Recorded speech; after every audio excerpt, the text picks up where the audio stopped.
Perfect. All right. Well, I know we took a little bit of a break, but welcome, Florida Rum Society friends. I'm excited to do our first. This will be our first official virtual happy hour and tasting. So I think that that we're all excited to dive in. We have Nicolas and Meryl from PM Spirits, who were kind enough to work with myself and Brock and getting this all set up. So I'm going to throw it over to them to let them introduce themselves and talk a little bit about some fantastic French agricole style rum. Meryl, you wanna go first? Introduce yourself, and then. Yeah, sure, absolutely. Hi everyone, thank you for making it to 2020 meetings of Zoom. I work for PM Spirits. I help Nicolas with the national program. So we're in, I think, now up to 23 different states that we have distributors in, and we self-distribute in New York. I never know what to say. It's very hard to tell. That's what I do. You go. You nailed it. You're good. All right. So to be, I'm guessing that. So first, I need to apologize because I'm French. So I'm gonna be the guy with the broken English. I'm gonna try to articulate as much as I can. If that doesn't work, let me know and I'll try to rephrase or something. I started a business that you most likely have never heard of, which is called PM Spirits out of Brooklyn, New York, and I'll give you the 20-second spiel so you get an idea of why we're here, so you don't think that we're like random people that were picked by Jay just to show up today. Not that he would do that, obviously, but still. Nicolas, you sent us free rum, so you could be random people, and we'd still listen to you. That's you're good. You're a good person, dude. Essentially, I started a business 10 years ago, a little less than 10 years ago. So there's two businesses. There's an import business and a distribution business. So the import business started with cognac, like the artisanal stuff, the stuff that the small guys do, guys who do everything themselves, don't cut corners, just people who care about cognac and make things that taste nothing like the Hennessy of the Remy Martin of the world. Not that they're bad, but there are people out there who make cool stuff, and we wanted to represent them. And essentially, we went from cognac to brandy. We added Armagnac and Calvados and Spanish brandy and Fruit de Vie, and the portfolio grew. But always keeping in mind that we want to represent good people who make good stuff and don't cut corners. On the wholesale side, which means that in New York, we are selling to retailers and bars and restaurants. On the wholesale side, we've been selling for the past 10 years our import portfolio, as well as a bunch of other stuff. So we only do booze. We only do spirits, and we only do spirits that we like, made by people who care. So we don't have anything that really is the cash cow of the business. We've never deviated from the course, and everything that we peddle is has the same ethos. So you're hardcore rum people. I'm not going to bore you with the brandy stuff, but I'll just tell you, in New York, for example, we are we wholesale the good people at Privateer, I guess you pronounce that this way, from Massachusetts. We also represent La Maison and Villiers. Kate was here at some point. So we do the Clairin and we do the Habitation and all that stuff. So we're not. I'm just trying to make everybody at ease. We're not completely random. That's what I'm. That's kind of my point here. So that's that. On the as to why I'm talking to you today. Essentially, I've been running a brandy business, and I never really planned on expanding away from brandy. But then, as you do stuff and you're passionate about it, you meet a bunch of people, and you basically get to meet cool folks who are making cool products, and we ventured out. So we ended up dealing with Destilado de Agave, which is some sort of like uncertified mezcal. And then I stumbled upon somebody who I became a friend with, who happens to own the distillery Poisson in Marie-Galante. The distillery was making the Rhum Pere Labat. So that rum wasn't imported in the US, the dude who owns the distillery is great. The product is fantastic, and it kind of fits the ethos of the rest of the thing that we're doing. We've started importing Rhum Pere Labat, like the container arrived 3 weeks ago, 2 weeks ago, or something. So that's, I guess the message here is also to say, like, I am by no means a rum expert. So I realized that by saying that, I kind of keep myself, and basically everything from this point on can be dismissed. But what I'm trying to say is that as I met the Pere Labat dudes, I started to get into rum agricole. Like, I'm French, I knew rum agricole. Like, I drank the La Rivière and the La Monie and the HAC and all that stuff, Montebello and whatnot. But I wasn't interested in rum agricole from like a deeper standpoint. And so about a year ago, I started to read about it, travel. So what I'm trying to say is that what I'm going to share with you is more my exploration, my discoveries, like as a brandy dude looking at rum agricole, more than I know everything and I've been in the rum business for 20 years, but that's not the case.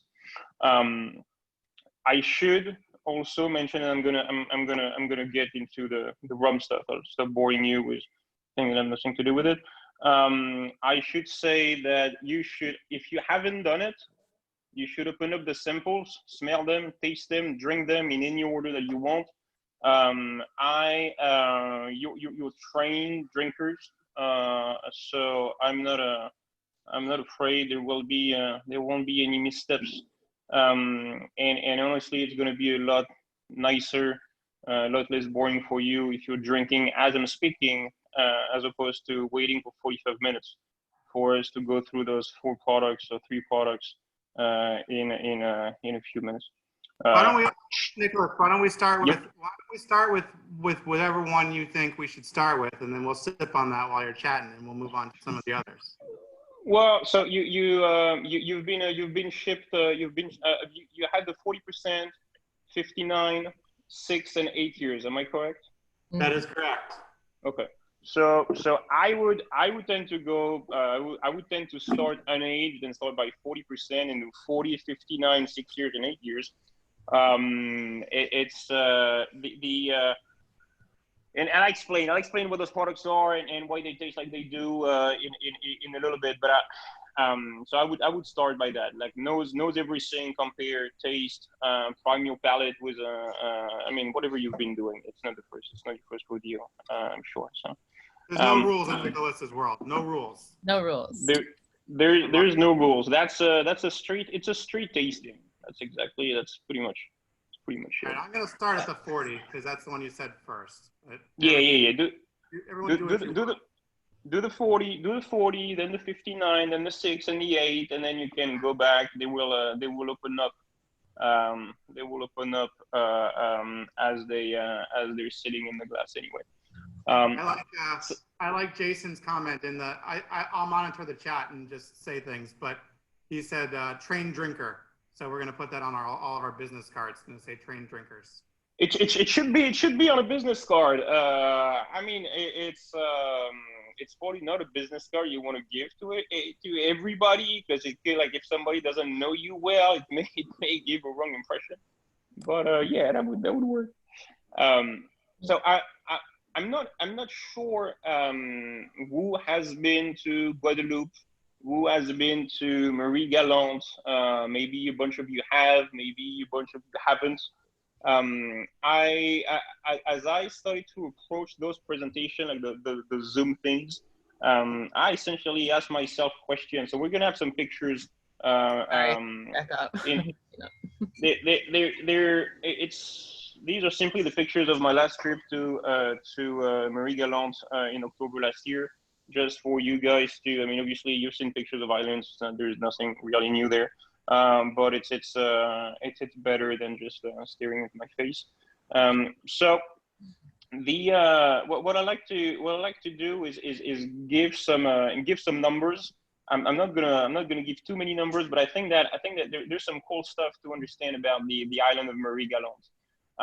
So Marie Galante, it's part of the Guadeloupe territory, right? So you have the Guadeloupe island, and to the south, you have a tiny island that is called Marie Galante. It's about an hour boat ride from Guadeloupe. If we're talking size, I think it's important to understand how small Marie Galante is. Guadeloupe is about like 650 square miles. And Martinique, which obviously a lot of you guys know, is about 450 square miles. So it's a little lower than that, but it's just to give ballpark numbers. Marie Galante is 61 square miles. So it's obviously 10 times smaller than Guadeloupe. When it comes to population, both Martinique and Guadeloupe have about 400,000 people. And the 2019 census for Marie Galante says that there were 12,488 souls on that island. So what I'm trying to say here is Marie Galante is tiny and there's not a lot of people living there. Now, as far as cane, Marie Galante is very, as far as cane growing, I was very interested to see that Marie Galante is extremely relevant. Like as I've been reading for the past year, I keep finding things. So like I read mostly like French books, and I keep reading that Marie Galante is one of the last, I'm sorry, cane sugar island in the French West Indies. So I was kind of wondering why. And I stumbled upon one of the numbers that said that 19% of the area on Marie Galante was planted in sugarcane. To be honest with you, I didn't mean nothing to me. So I wondered what was the surface planted in cane in Martinique and in Guadeloupe. Just to give you rough numbers, Martinique, Guadeloupe, there's 7% of the surface of Guadeloupe is planted with cane. You got 3% of the surface of Martinique that's planted with cane. And again, 19% of the surface of Marie Galante planted with cane. So essentially, when you get to Marie Galante, all you see is cane. Okay. The distillery-wise, and those are the last few numbers that I'll give you, but I think it helps having some context. Martinique, 7 distilleries for rum agricole, and one like larger like industrial distillery. Guadeloupe, 6 distilleries for rum agricole, one larger rum like industrial rum distillery. Marie Galante, 3 distilleries, plus a 4th if we're counting rum, and one industrial rum distillery. So essentially, you're looking at Marie Galante not only as the most cane planted compared to its surface, but also as the most distillery for its size. So it's not an irrelevant island by any means. By the way, I don't want to be talking for a full hour by myself. So please, if you have things, if you think I'm making these numbers up, if you want to comment, have remarks, wants to, give me insight, whatnot, like please, just interrupt me. It's gonna be a lot more fun for everybody. Yeah. I monitor the chat and we put questions there, and then I'll Okay. try to talk to you at the right time. But I did have a All right, question. cool. There's only the one distillery on Marie Galante, right? Is that the? No, there's three distilleries. There's three distilleries making rum agricole, and one industrial rum distillery that's attached to the sugar factory. In Marie Galante, you'll find from west to from east to west. I'm sorry. You'll find the biggest distillery, which is called Bellevue. Then, so that's to the east of the island of Marie Galante. In the middle of Marie Galante, you have a distillery called Biel. And to the west of Marie Galante, you have the distillery Poisson, Poisson fish. And the distillery Poisson is making the Rhum Pere Labat. So that's three distilleries making rum agricole. And then I was saying there's a fourth one, which is like a distillery within a distillery. There's Luca Gargano, the guy who owns Vellier, who has created the Maison Vellier portfolio, like the big time like rum dude.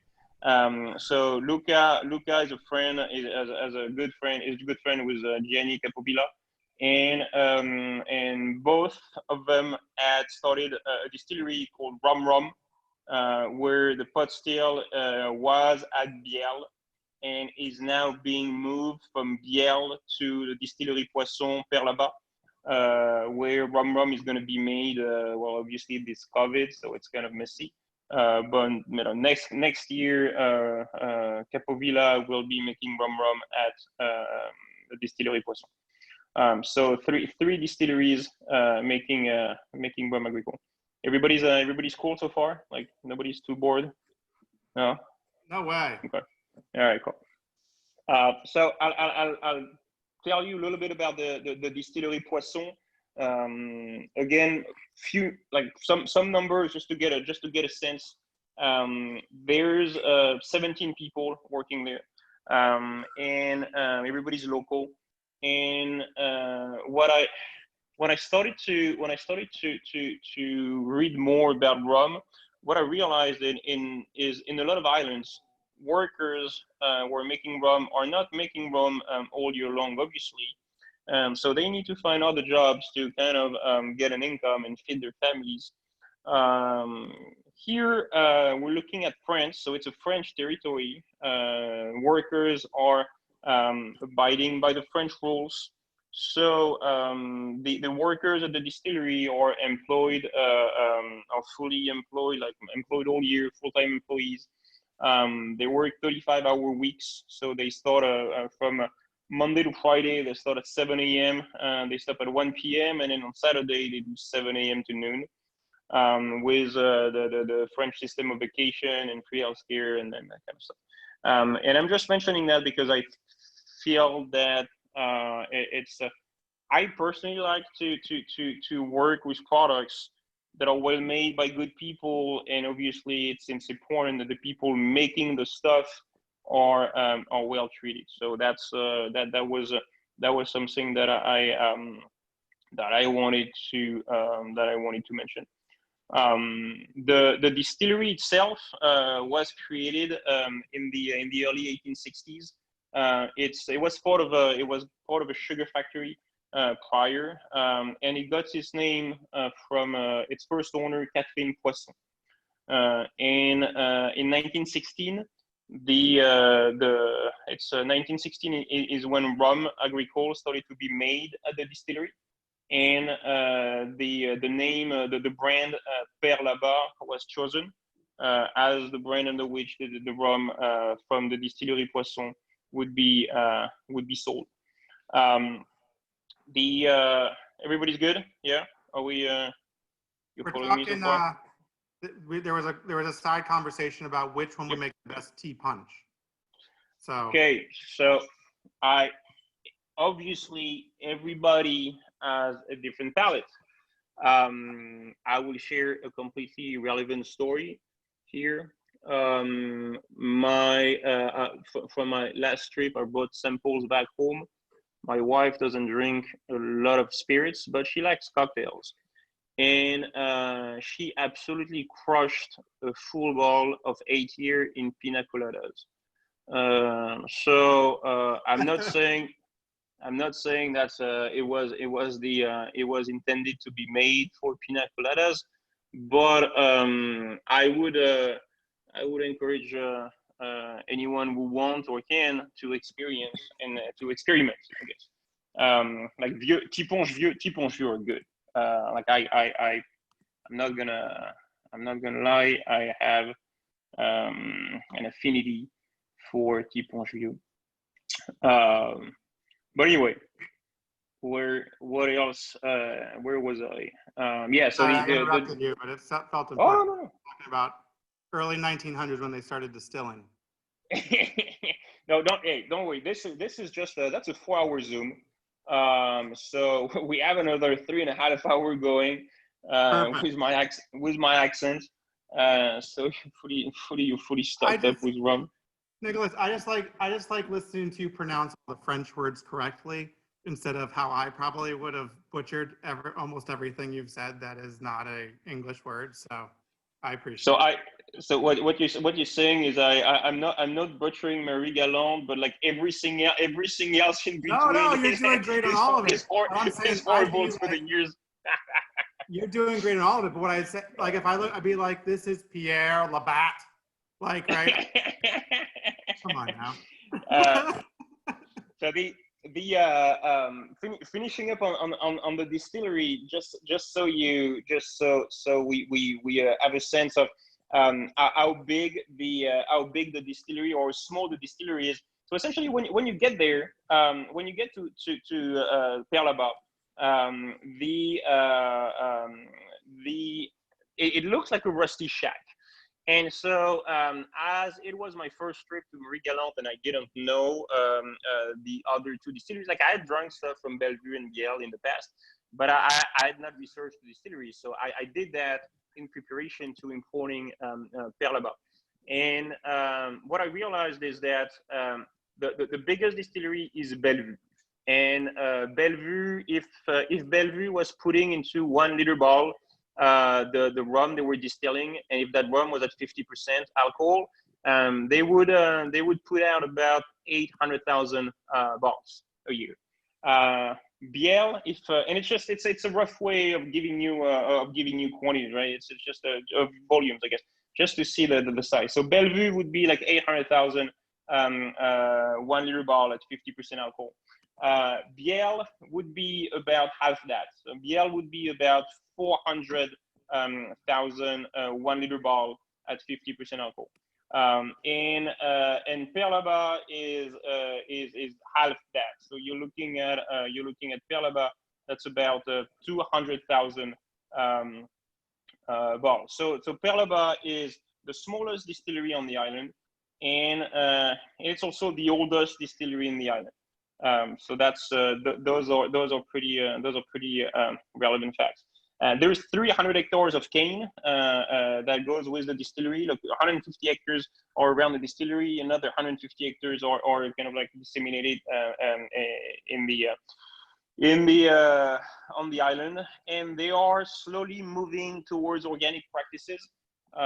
So they were gonna do the first harvest of their first organic parcels, like 3 hectares, this year, and obviously the world caught on fire, and this is this has been pushed to next year. And as far as cane, if anybody asks, they have 4 type of cane. So it's red, white, blue, and gray. What you have in front of you, or what you had in front of you, depending on the speed at which you drank the stuff. There's a white at 2 different proofs, 40%, 59. The 6 year and the 8 year are at 42%. These are just a few of the rums that are being made at the distillery. But essentially, since it's COVID and few people are actually introducing new products right now, we still went ahead and brought that container. But I figured that be probably easier to introduce 4 products as opposed to like twice as many. So that's it's just a small fraction of what these guys do. They do have a 50% white, and they do have some sous-bois, which are rums aged in large open-top wood vat, 10,000 liters. So they have one called that is called Soleil. That's 12 months in one of those big wood vat, and one that's 36 months L'Or, spent 36 months in one of those wooden vats. So here you have the unaged stuff, and then the 6 years spent 6 years in a bourbon cask, and the 8th year spent 8 years in a bourbon cask. Not that it matters, but the bourbon casks are half Jack, half Beam, and they're buying bourbon casks that are at least 10 years old, and they're using these casks for roughly another 10 years. Like they want to do spent wood, because their style is pretty delicate and dry, and they don't want the wood to overpower the elegance of the cane. Oh, okay. They distill, so maybe a few more words about the booze, at least how they're making the booze. They have 2 colors. There was a question, Nicholas, yep. there was a question about something. Missy and Joe had a question. What was it? What's yeah, the question? it's about the, is that a fermentation vat from like a very long time ago on the screen? So the one, so it's a great question. This is those are vacation pictures, essentially. So this thing is in the distillery, but it's actually not relevant to the process of making the stuff that you're drinking. That said, yeah, it was one of those vats that was used in the sugar making process. So that's you have this. They were boiling. They essentially were boiling sugar in there, and then if you were at the distillery, you would see like in front of it, there's like 4. How would I describe that?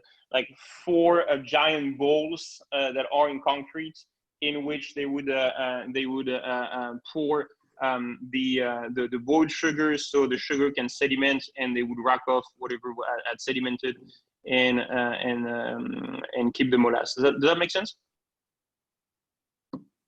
Yes. Yep. Yeah. It makes sense. Very cool.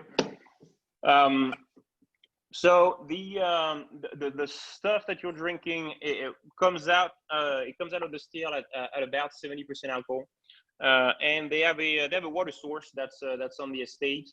The water is filtered through the chalk of the soil, because Marie-Galante is a chalky island as opposed to Guadeloupe, which is mostly clay, and that impacts the flavor profile as well. So they are taking they're taking that water, and they're using the water to bring down the proof from 70% to the 40 that you have, and then the 59 that you tasted next. In my readings, something that I found was cool is that 59%, it's the kind of unofficial proof of T-Punch in Marie-Galante. Also in one of those books, a book in French that Luca Gargano wrote, there's you got a time frame of when to drink T-Punch, and apparently it starts at 7 a.m. and there's 5 of them along like rhythming the day, and at 59% alcohol, you gotta be you gotta be a soldier to go through your day. But anyway, a lot of the people on this call, they start at 7 a.m. drinking. It's fine. We're good. It's cool. I'm not judging. This is a safe zone, Florida Rum Society. You do whatever you want. This is cool. The proof. So 59 is the proof of the island, and the proof at which T-Punch is drunk on the island. And what's interesting is I was reading that back in the day, like about 20 something years ago, the proof of most T-Punch or white rum drunk for T-Punch in Martinique and Guadeloupe was actually around like the high 55, 60. And then in 1988, the French government enacted a law that was taxing alcohol or the proof at which alcohol was being sold. And that, what that created is a decrease in proof from 60 to 55 to 50 and lower. And a lot of those rums in Guadeloupe and Martinique that were known to be higher proof are not. But the people in Marie-Galante are pretty stubborn.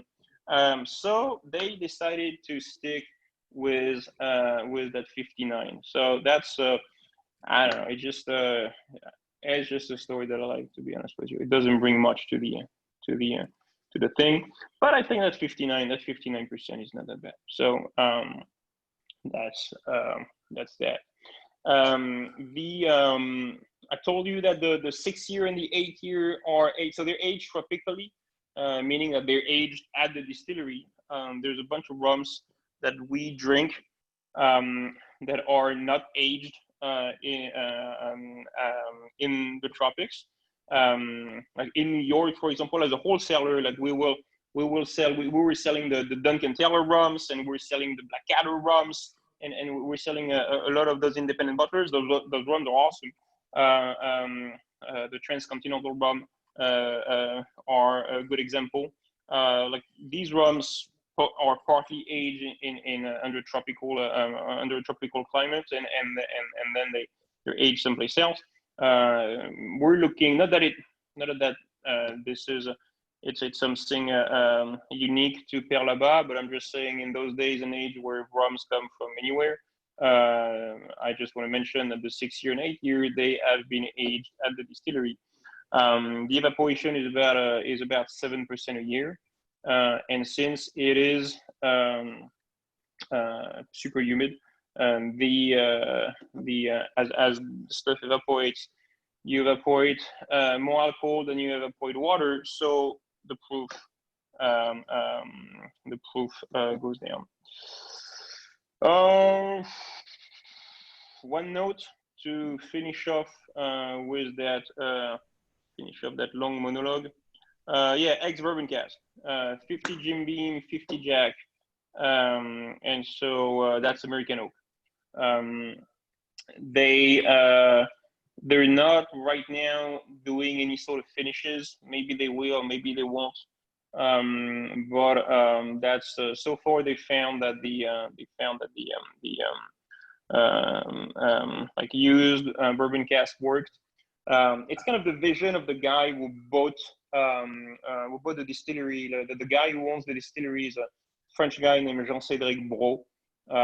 He was a professional tennis player for France. And then because you can't be a tennis player for too long, he started to throw parties. He's from Guadeloupe, and from throwing one party to the other, he got into the booze business. Started to bring champagne, beer, and wine to the Caribbeans, and he was explaining to me that when you're in the alcohol business in the Caribbeans, you kind of made it when you're making rum. So like during his career, he always looked at having a rum distillery like something that would be like his dream. And so he achieved his dream in 07, bought the distillery in 07, renovated it across along the course of 3 years. And he's the one who started that cask program. Something to mention, because it's also it's part of the ethos of the stuff that we do, whether it's like brandy or agave stuff or whatnot, and rum obviously. Like what PM touches is our distillate that have no additives to them. Like we like stuff that are made by good people. We like stuff that are representative of the terroir, the place. We touch stuff. We peddle stuff that are made by people who care about tradition, and we want to taste the thing as it should taste, and not the thing as somebody in front of a computer decided that it should taste. So despite the fact that additives can be added in French rums. Mind you, there's some pretty strict laws when it comes to rum agricole, right? And so this the Rhum Pere Labat abides by the text of law for IG Guadeloupe, which is fairly restrictive, a little less restrictive than the text of law for the AOC Martinique rum agricole, but still. So additives are permitted, and up to so the way to measure that how much additives can be used is by measuring the difference of density of the liquid after you added the additives compared to prior without any additives. I'm not going to go into that, but all I'm saying is the additives that are permitted would be caramel coloring and boisé, which is a liquid wood, like a wood extract. I'm saying that's there to make one feel like the stuff spent more time in cask than it actually did. None of the products that you're tasting have any of these additives, because if they had, we wouldn't be working with them. So these are just fresh sugarcane distillates. Nicholas, we had a question about Yes. the Yes, aged ones. So the 6 and the 8, are they available in a higher proof, or are you guys only doing the 42 right now? All right, so that's I like everything. I will give you a long answer because I like to talk. It's true that it would be pretty dope to have higher proof 6 years and 8 years. But the French are stubborn, and the owner of that distillery has a very strong opinion as to what the proof of his aged stuff should be. And for him, it tastes good. It tastes the proof at which the stuff shines is 42. That's the reason why he's bottling at 42. So we are only bringing 42% 6 year and 8 year, because that is the only thing that's available right now at the distillery. My plan is to work on this so we can have stuff at higher proof, because I would rather bring in rum that are full proof and have you add the water that you want, then have you drink something that's 42% that's not good. But it's just my mindset is don't proof down the stuff for me. I'm a grown up. I can add my own water. Right now it's 42%. Yep. A lot of us subscribe to that too. So it's you got to start somewhere. So like it's the first time. It never been in the stuff never been in the US. We just started to bring it. We're gonna start getting some traction on it. We're gonna start making it, having it available in the places that care about rum, and then little by little, as we will show that we're successful in the US market, I will have more ammunition to talk to Jean-Cédric Brault and tell him, hey, how about we do full proof stuff? So it's part of the it's a slow process, but it is on my mind. Is it available retail in Florida yet? The first PO will be placed on Friday, so by the wholesaler. So the short answer is right now it's not. In a week it will. Okay, great. It literally landed like less than 2 weeks ago. So it's by the time things get in motion and stuff, it's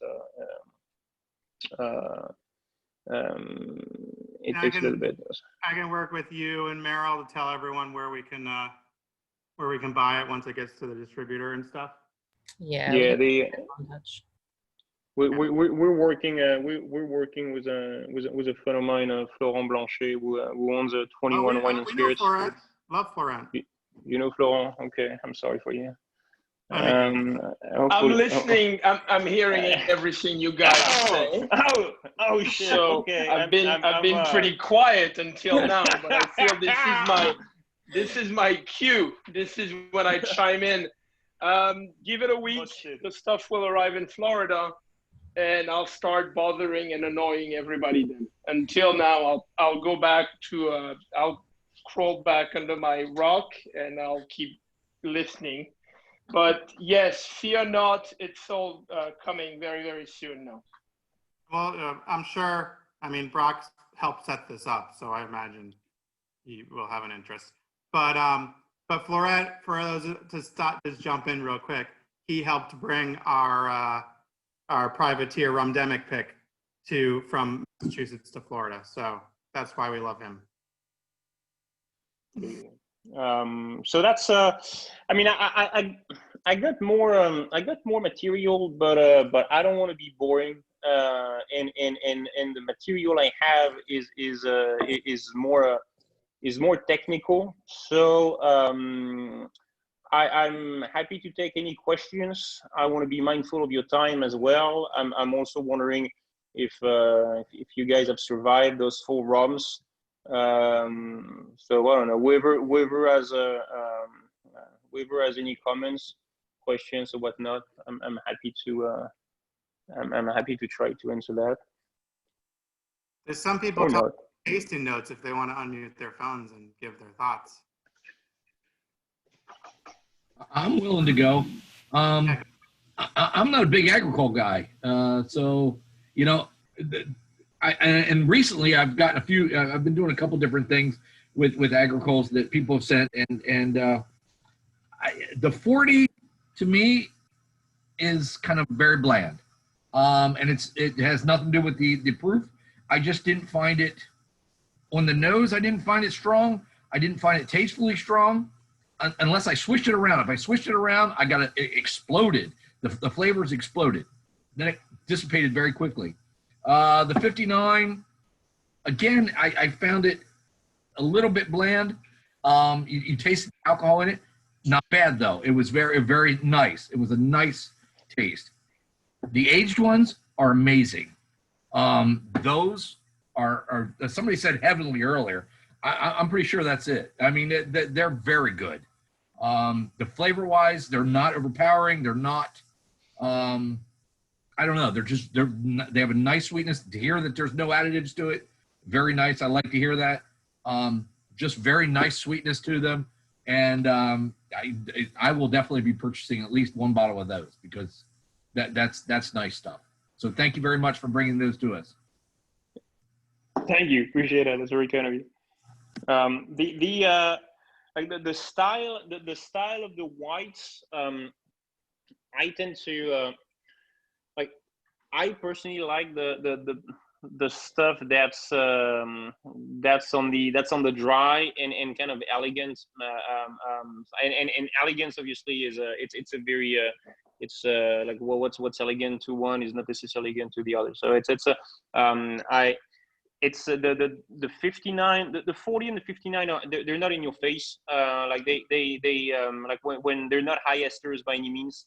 Like when you're looking at the text of low for the amount of non-volatile compound that are not ethanol or methanol that should be in those ROMs, you're looking at 220 gram per liter. It's on the lower side compared to like the super funky Jamaican stuff. So it's true. Like if I make I'll say that if I make a tea punch with a white rum, I will use the 59 and I will add a tiny bit of something like a high ester Jamaican white stuff to kind of make it pop. Again, it's my palate. Despite not that anyone cares, but I'll still tell the story. Like I'm very French, but I've been in the country. For 15 years now, and my palate has evolved as I spend time here. Back when I was living in France, I would like something like high ester Jamaican pot still rum would be like way too much for me. Like my palate would have been a lot leaner and a lot more like I would have found that just like too much. And by having lived 15 years here, my palate got used to like much bolder flavors. I don't know if that makes sense. Whether it's food, whether it's drinks, and I get to so I'm going nowhere with that story, but I'm just saying that their style, the Pere Labat style, is pretty much it's very French. More it's not very much in your face, but it's representative of the what they're doing locally, I guess. Nicolas, vous êtes deux en France? Well, so everyone speaks French. Like you could have told me 45 minutes ago. It would have made my life a lot easier. So where I am, where I'm from in France, I grew up in the countryside of Bordeaux. So southwest France. My family was making wine, like nothing fancy, like table stuff. In 40 kilometers from Bordeaux. So I grew up on a farm in the countryside of France. Yeah. Nicolas, Yeah. the rum is all the same. It's just the 40's proof down, and then the other two are aged. But at the end of the day, it's all the same. Yeah, it's the same. It's the same juice. It's the same juice. They're not distilling anything different for the. It's true that in some categories, like if we're talking like if we were talking brandy, which we're not, but like if we were talking brandy, we would see that the unaged stuff is distilled in a very different manner than the stuff that's meant to be aged. So like a fruit eau de vie that is meant to be drunk clear without having been aged has been distilled in a completely different manner than the same stuff that were the distiller said I'm going to age your thing 3, 5, or 30 years. In the case of the of Rhum agricole, from what I've read, and I'm not saying again I'm not the expert here, so there may be or probably there's some exceptions, but from what I've read, the aged stuff is simply the new make, like the aged stuff is the white stuff in oak. There's no specific process or way that the stuff would be distilled that is adapted to whether that thing is meant to be consumed unaged or after having spent time in wood. Perfect. Jay, I got a question for the group. And Yeah. so, man, I agree 100% with what Bill was saying. You know, I typically drink my rum on the rocks straight. I usually like the aged stuff. The 59 is really good. I took some of the advice from Travis and Jennifer, and I went and made a punch with it, and it's really, really good. But I don't have a lot of experience with agricole. And so for those who do, what would you, like, compare and contrast for us? Like, how, I'm probably not, as much as I really enjoyed the 8, if I'm going to sit down and have a brown aged rum on the rocks, I'll probably go with something like a 4 Square. But if I'm mixing things up and whatnot, I really like what the 59's doing. How does this compare to other agricoles that you guys like?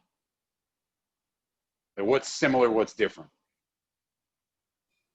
Someone else said it in the chat, but I agree with that. That a lot of agricoles I've had have that grassy taste, which is sort of in my head like that's what agricoles taste like because they're fresh cane juice. But this doesn't have that same thing, which blows my mind a little bit. Like it makes it almost consistent all the way through instead of that like grassy bite at the beginning and then it sort of plateaus off. In my opinion, I think that this has that consistent plateau almost all the way through. And some people were saying there's a little pineapple, we're getting a little like apple pie or something like that in there, which I think I haven't experienced in other agricoles, but I'm sure that there are some that do. So that's me. I think I'll let others talk because I've talked a lot too. Yeah, I was going to agree with that. I mean, these are very subtle as far as the earthy, grassy So they're there, and I can definitely get them on the aroma, but they're not in your face like they are with a lot of other agricoles. It's probably one of the softest, most delicate agricoles I've tasted. So this would be good for people that haven't had it or don't have a palate for it yet. This would be a good intro one, especially of course, the aged ones are going to be softer, but even the white, they're very soft and delicate. Cool. Thank you. There is something. It's not gonna bring. It's not gonna give an answer to the question that was asked, but it's. I was wondering when I was reading about the Marie Galante rums. I kept there's two things in those French books that came up, and it also comes up when you're talking to distillers. There's the soil and the way and the sun. So essentially, I don't know what the answer is, but the soil always has an impact on the flavor profile of the stuff. When you're growing grapes somewhere, the type of soil will have an impact on the wine that you're drinking. I would love. I haven't done that, so I would love to do a tasting, like a Marie Galante tasting, Bellevue, Bielle, and Rhum Pere Labat, and see what is the flavor profile of the island from cane that's grown on a chalky soil. So that's one thing, and the other thing that is particular to Marie Galante is the fact that it is. When I say it's sunny, I really mean it's sunny, and I'm sure a lot of you think, well, sure, Martinique and Guadeloupe are sunny too, because they're islands. Like this is a flat, like Marie Galante is super flat, and the sun there's no the sun is always beating on those canes. When they're harvesting canes, just to give you an idea, when you're looking at the text of law for the AOC Martinique, you have to the proof at which you start harvesting the cane is 14 bricks, and that's the level of sugar in the cane. The cane that you harvest on Marie Galante is on average around 25 bricks. There is a ton of sugar in that cane, like a lot. If any of you are agave people, like a friend of mine was saying the other day, this is a level of ripeness that you'll find in agaves you make mezcal with. Those things are very sweet. Those plants once cooked. So what I'm saying is there has to be. I don't know why this is. I agree that it's less flashy than like like a white JM or like a white Nisson or something. But I wonder if it's a style of the distillery, or if it's typical of the island. And I will be very honest with you. Like I don't have the experience. I hope I soon will, because it just depends on drinking more. But I don't have the experience comparing the different Marie Galante distilleries. But that flavor profile may be a sense of place as opposed to the specific to the distillery. That's what I'm saying. I have a question, because I'm learning about this too. Do you know if other distilleries are using all four types of the same sugarcane as well, or is that something unique to? It's fairly so. Most cane, from what I understand, most cane are in Guadeloupe are either red and blue. But there's many different hybrids depending for each category of cane. Like there's the CTSC, which is the thing that monitors the hybrid that can be legally planted. Has done tests and planted about 4,000 different hybrids. So I would say that there's a lot of different things. There's a lot of different type of canes going on, and within the red, the gray, the blue, or whatever. Like there's a lot of differences, and there's a lot of different like sub like hybrids, I guess. So it has to be the canes used on the island have to be pretty. It's very I guess, is the answer. The cane on the island is one thing about the cane on the island is that it's growing on a soil that has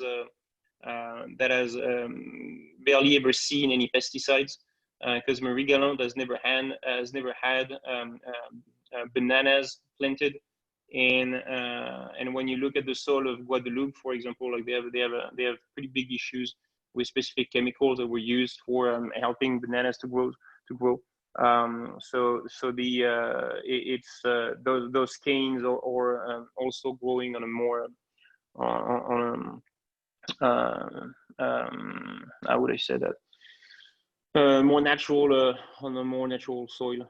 It doesn't answer your question, I realize. No, it does. Because what I was thinking, and since you guys all know Kate Perry and her book, I don't know. I know somebody asked like very early in the call, how would these compare? Somebody asked about Haitian, right? Yeah. Rums, and I mean, like if you guys have had, Clara and Spirit of Haiti, like you're talking still about a very small plot of land that also doesn't have pesticides. They're all different varietals of sugarcane, and you could, I don't know. I think it's interesting. I know somebody had brought that up. The Clairon stuff is super funky, and it's extremely like those expressions. I'm sure you guys have tasted some of them, all of them, or like those Haitian artisanal rum that Kate is shipping across the country. Are very unique, and one thing that it has to do with is the fact that those are indigenous yeasts. Like these guys are harvesting, crushing, and letting the cane ferment, and it ferments naturally without using any sort of commercial yeasts. So wherever you are in Haiti, or whatever the yeast around where you at, and the bacteria and stuff that are in your fermentation tank that may or may not have been cleaned super properly, this impacts tremendously the flavor profile of the stuff. In the case of most agricoles, not all but most, we're talking about commercial yeasts that are being inoculated to start the fermentation. So that's one of the reasons why you have a more across the board, whether if something is grassier or not, but across the board you have a flavor profile that's fairly similar from one rum agricole to the other. I'm not saying they're the same, but I'm just saying like there's like a common thread when you're drinking like Clairon, you'll have from the Casimir to the Sajou to the Vaval to the you go in all sorts of directions. So the yeast, the cane do play. I'm not saying I'm going in your direction, but I'm saying not only do the cane play a lot of role, but the yeasts are tremendously impactful as well when it comes to the flavor profile. And I'm almost done, but now I really want to understand. So why is that? Why are they having to use commercial strains of yeast? Why are they inoculating? They are the producers. Essentially, anybody who wants some sort of control over the flavor profile of their stuff will tend to use commercial yeasts to jumpstart the fermentation process. Otherwise, you have no idea what's going to start, when it's going to start, how long it's going to take, and what it's going to taste like. So it's cool for Clairon. Consistency, exactly. So let's say you like the 59, you buy 2 bottles of the 59 now. You buy two bottles of the 59 in November, and they taste nothing alike. You will be like, what the fuck is going on here? When it comes to Clairon, we don't have that expectation. And honestly, like, who has compared a batch of Sajou from last year to a batch of Sajou made 2 months ago? I can bet. I don't know why. I'm not gonna bet something big because I don't want to lose either. But I can bet that those batches are the overall flavor profile is going to be there, but those batches are going to be different. So when you're when you're in the business of making a brand, of selling a brand, you want some sort of consistency. you don't want to kill the characteristic of the raw product, so that they're doing things the right way and having the stuff, you know, smell and taste like it's been made from hand-cut sugarcane. But they needed to be fairly consistent, whether it's bottled now or bottled in 2022. Thank you. Everybody's asleep. Everyone has put up like fake backgrounds, which is like, yeah, this is me, I'm just not moving.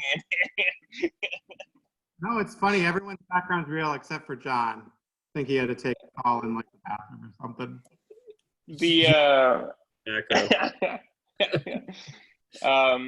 Hey, I want to be mindful of your time. I mean, I'm not going anywhere anyway, but I'm just I don't know. I don't want to keep you guys on if you have no more questions or comments or anything. I appreciate it. Anyone want to? I have one question that I'll shoot out. So, in terms of the distilleries on this island, like the workers or master distillers, is it all like heritage workers? Like, are there distillers that have come from outside, or is it all like heritage techniques and people with like island knowledge? Like, is there like new life from outside agricultural producers coursing in, or is it all very like old style techniques? It's very old style. It's very old style. I mean, the anywhere you go in France, and it doesn't have to be on an island. Like if you anywhere you go in France, you'll find you will find it hard to find somebody who's pushing boundaries. And when that person pushes boundary, it's like that push is so little that you won't even notice it. It's like my people are not necessarily like they tend to operate very much within their customs, and so on these islands it's even more so, because it's being like fresh, quote unquote, like fresh blood. It's hard when you have nothing to, when you don't belong to decide to go there and manage to integrate yourself in the culture. It's like everybody tend to come from the island, as family on the island, grew up on the island. The people who are the fresh thinking, the new ways tend to be brought by people who are from the island, but ended up having an education and left the island, went to mainland France to study. Like the master distiller at Rhum Pere Labat. That dude is, I don't know, 32 years old or something, and he's on point. Like he is in charge of the quality control, and is the master distiller. And that kid is from the island, but he spent a bunch of time in mainland France, did studies there, and came back with a different vision. That said, it's the vision he came back with is still very French. See what I mean? Like that. That makes sense. They're not. They're light years away. Like the French in general. I'm not talking about the island specifically, but the French in general. The guys who are ruling the wine world right now in France, they started to travel in the 70s, and now they are at the top of their games. But there were like 10 of them in the 70s who decided to go places and do a harvest in Australia and come back to France and work on their Burgundy domains, right? So what I'm trying to say is, it's a movement now that like the kids that are 25, 30, like now, they tend to and work on their family estate, whether it's in Cognac, Calvados, Burgundy, and whatnot. Like it's like right now they start to go out in the world and see what's out there and how people are distilling or making wine in New Zealand. 20 years ago, there were very few of these guys doing it. So I'm trying. What I'm clumsily trying to say is that France has never been never really been known for like pushing boundaries. So this is there's stuff happening. For example, like you see what JM is doing and like those finishes and stuff. But the French have a long way to go before putting out like some like super crazy stuff like what you see with English whiskey and with Scotch malt whiskey and stuff like that. Yeah, that makes sense. Nicolas, are there any plans? Darren asked if there are any plans for special releases or limited releases or anything, or is this right? We're starting with just the in front of us. Is sort of they were plans. Now the thing is, obviously, restaurants and bars. I mean, obviously, I don't know if it's obvious, but restaurants and bars I've just they're not there anymore. And so the landscape of the people who were selling stuff to has tremendously changed. Therefore, we're gonna sell that stuff now. We're like those 4 SKUs are what we're gonna use to let people know that Pere Labat exists and stuff tastes good. And then at some point next year, we're gonna start looking at here and there bringing some cool stuff. Like for example, I had planned pre-COVID, I had planned to bring mags of like 1.75 liters of the 59%, because I thought it would be dope to have that on the bar.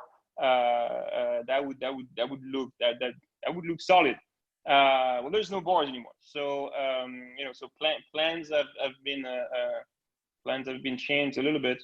I would like to bring single cask full proof stuff, but it'd be too early. It'd be too early to do right now. So, like 2021. Well, let us know. We're happy to help taste single cask and give you a big. Oh, thank you. Hey, that's because that's the reason why I didn't want to bring stuff, because I didn't have people who wanted to taste that stuff.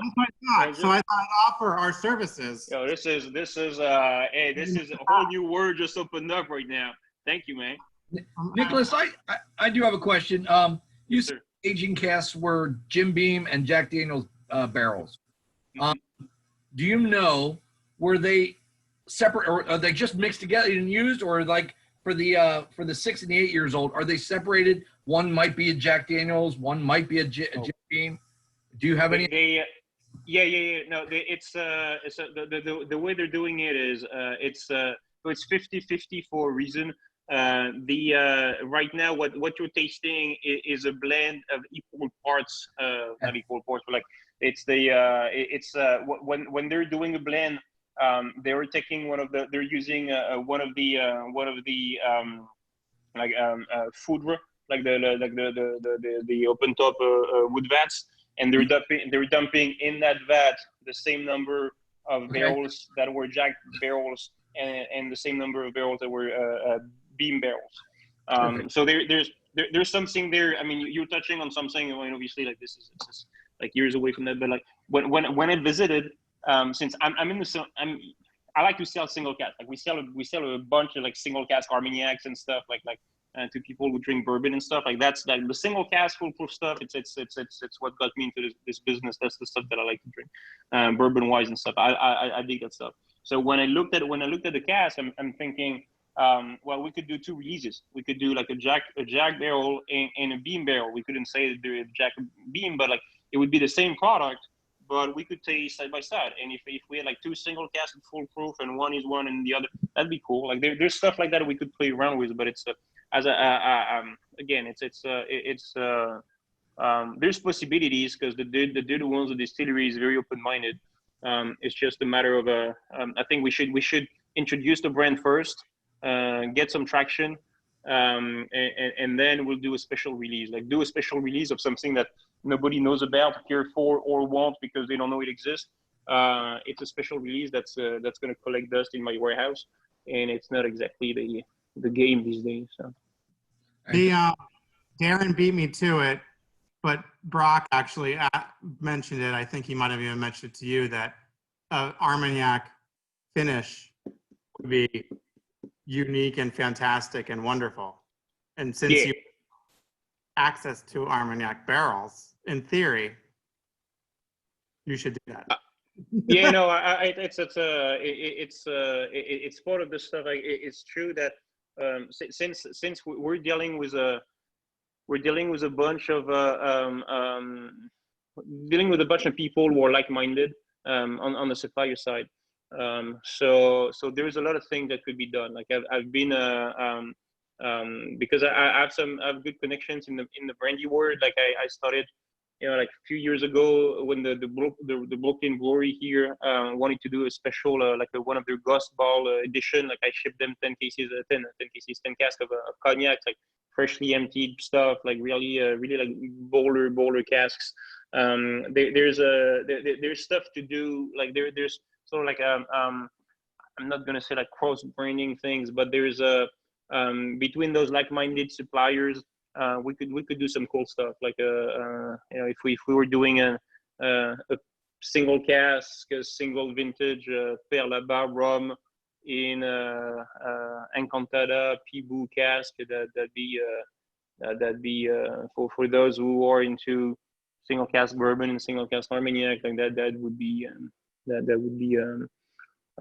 pretty cool. So yeah, it's all this. It's on my radar. It's just a matter of things are moving a little slower these days than they used to. So but we'll get there.